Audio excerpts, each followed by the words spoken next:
Chaque jour, Charles et Carole vous présentent la leçon de l'école du sabbat.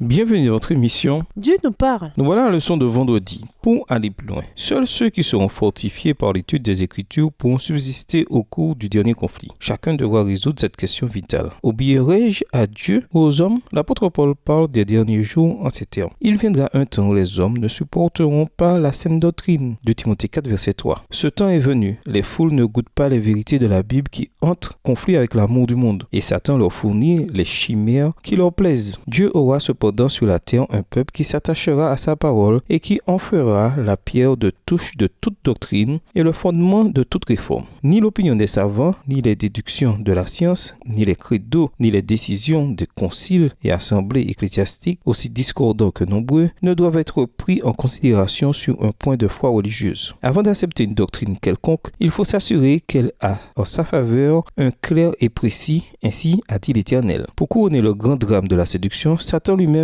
simulera l'avènement du Seigneur que l'Église attend depuis si longtemps comme la réalisation de ses espérances. En diverses parties du monde, on verra apparaître un personnage majestueux, auréolé d'une gloire éclatante, qui rappellera la description du Fils de Dieu donnée par Jésus dans l'Apocalypse, voir Apocalypse 1, les versets 13 à 15. Son éclat dépassera tout ce que les yeux des mortels auront jamais contemplé. Ce cri de triomphe déchirera les airs. Le Christ est venu, le Christ est venu. Les foules se prosterneront devant lui pour l'adorer. Sa voix sera douce, contenue et fort mélodieuse. Affable et compatissant, il répétera quelques-unes des vérités célestes et consolantes prononcées par le Seigneur. Il guérira les malades, puis, en vertu de son autorité, ce faux Christ affirmera avoir transféré le sabbat au dimanche et ordonnera à chacun de sanctifier le jour qu'il a béni. Il déclarera que ceux qui s'obstineront à observer le 7e jour blasphèment son nom, puisqu'ils refuseront de prendre garde aux anges qu'il a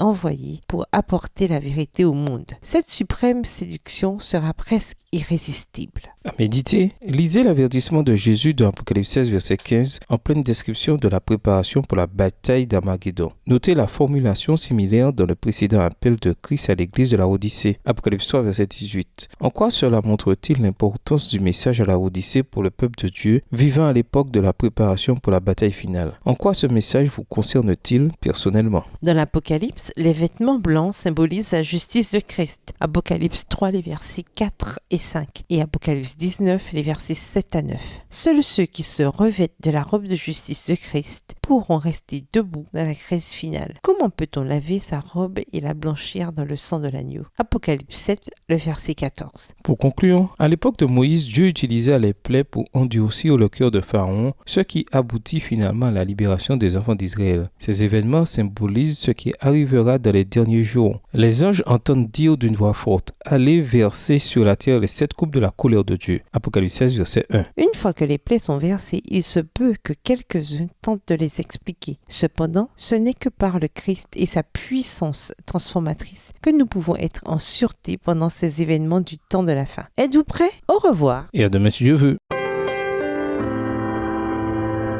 Dieu nous parle. Chaque jour, Charles et Carole vous présentent la leçon de l'école du sabbat.